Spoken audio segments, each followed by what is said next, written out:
In the previous episode of this $1,000 Kawasaki KX250 revival, I disassembled the non-running engine, inspected the transmission, cleaned up the nasty coolant mixture out of the crankcase, resurfaced the cylinder head, and buttoned the engine back up in hopes that it would now run. In today's episode, we're going to try and get this thing started. But as you're well aware, there are a lot of steps between the motor being in the frame and having a running motorcycle. The next step was to move forward with this beat up swing arm and linkage and get those bearings replaced. Now, if you've been following the series, I knew this would be no easy task because every single bolt on this bike has been completely and utterly seized. One of the linkage bolts was no exception to this, and despite the bolt only being $18 to replace, I really wanted to try and get this thing unseized on my own. The collar from the linkage bearing was seized heavily onto the bolt. This one took me about 2 hours and a lot of creativity. I decided to try and cut a notch in it with the angle grinder just to free it up a little bit, and then I continued to hit it with the map gas torch before finally making some progress. You can see I'm using every bit of my strength on the vise here, and the thing finally started moving. And with the limited throw of my vise, I had to continue getting creative with what could accept the bolt, and ended up using the actual linkage in order to finally get that thing pressed through. Truthfully, I impressed myself with how little I scratched the bolt with the angle grinder. It was time for Prime MX wheels, and I moved on to getting these swing arm bearings removed. By the looks of it, just like every other bearing on this bike, these things are 21 years old and have never been serviced. Absolutely destroyed, disgusting bearings. I ended up buying the Motion Pro bearing installer tool, which I've never used, and I was using it for removal as well.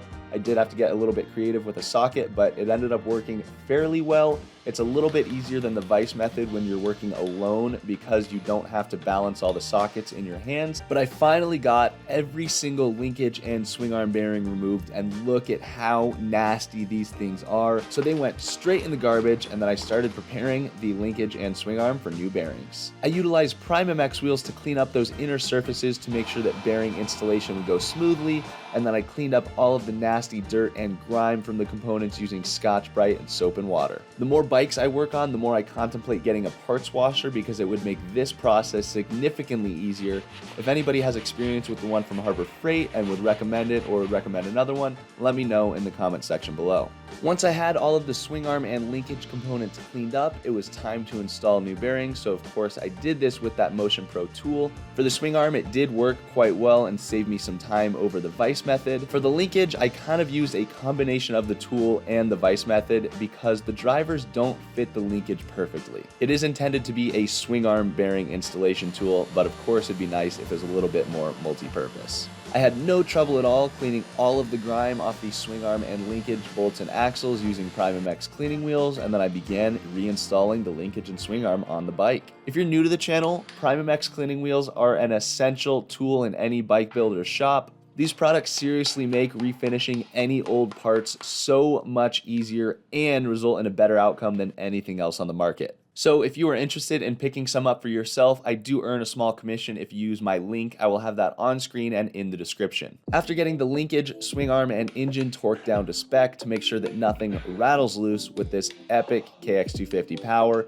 it was time to move on to the electronics. As you'll find out shortly, I did almost everything right in this area. Once I wrapped that up, I started installing coolant lines and then moved my way on to installing the clutch cable and clutch lever. I utilized a brand new clutch cable from Pro X because the old one was fraying pretty badly, so I knew the bike could benefit from that. And after reinstalling the handlebars, I put the clutch perch on the bars. I was a little bit on the fence on if I was going to replace this lever or not because it is a little bit beat up, but it's actually a really nice ASV clutch lever and perch with really good ergonomics that I believe are a little bit better than stock. So after deciding to go ahead and run that clutch lever, I installed some fresh grips along with that throttle tube, and the next obvious step was to move on to the carburetor. For the carb, I started by getting the majority of dirt and grime off using a toothbrush, soap, and water in the sink, just to make sure that I didn't get any small dirt particles in there once I started taking it apart. And after flushing it out with some carb cleaner, I checked the jets, and I ended up going from a 55 to a 52 pilot based on my elevation, but that 55 was also fully clogged. So that may have had something to do with the bike not running before, along with the obvious engine problems that I believe we took care of. The next step was a big moment of truth with radiator installation and adding coolant to the machine, because coolant was an issue before with leaking into the cylinder and crankcase. I scrubbed the majority of the 20-year-old grime off of the air boot and air box using Scotch-Brite and Simple Green. Someone had spray painted the subframe to this bike black at some point in the past, and nothing can hold up to boot rub, so the spots where the boots wore through were obviously back down to aluminum. So I just wanted to clean the subframe up a little bit. I didn't remove all the paint, but I removed it in the places that the subframe is actually visible once plastics are bolted onto the bike, just to clean up that look a little bit. It's funny looking back at the day I bought this bike thinking, man, it's actually pretty clean, and then coming to find all of these nasty seized bolts and total neglect. But of course, one of the cleanest parts of this bike is that nice full FMF exhaust system. So that went on with no problem. It's always nice when a two-stroke header doesn't have any bends or damage that prevent it from aligning correctly. With the exhaust system installed, the bike then got a brand new air filter from Pro X. I coated that with some no-toil filter oil and installed it in the airbox. The only thing left to do from here was to slap the tank on the bike, connect that fuel line, turn on the gas, and see if she runs.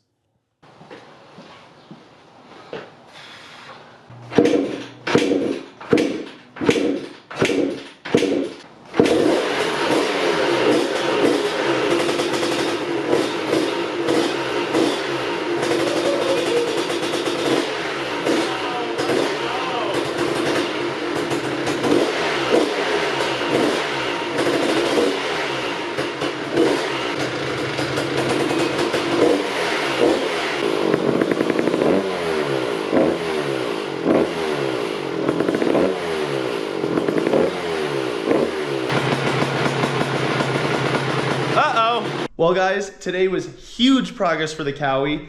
It is Monday, June 19th. This morning, all I had was the engine and the frame, and my goal for the day was to hear this thing run. It's been a long day in the shop, but we made it happen. It did take quite a few kicks, but once it fired up, it was solid. Honestly, I just had a little bit too much two-stroke oil down in the crank. You could tell because of how much this thing was smoking when I fired it up. Seems to run strong, idle's good. I must have wired the kill switch wrong because it does not work. Obviously, quite a bit more to do. Need to get some of these parts cleaned up, but I just wanted to get them on the bike, do the bare minimum to at least get this thing started to make sure that the engine was solid. So I feel great about where it's at. Gonna keep plucking away progress all week. The goal is to have this bike done completely by the end of the week. And then I'm headed on a week-long mountain bike trip in Canada with a bunch of my buddies, which is gonna be a great time, but I wanna get the Cowie wrapped up, so we'll be working hard this week. One other minor detail, the choke does not stay up. I kind of forgot about that and didn't realize it. I wish I would have fixed that before I installed the carb, but I'll tackle that later this week. Hope you guys are enjoying the series. That is it for episode 4. Getting this thing fired up for the first time. More coming very soon, so if you're enjoying the series, don't forget to subscribe to the channel and hit that like button. Thanks a ton for watching, guys. I'll see you soon.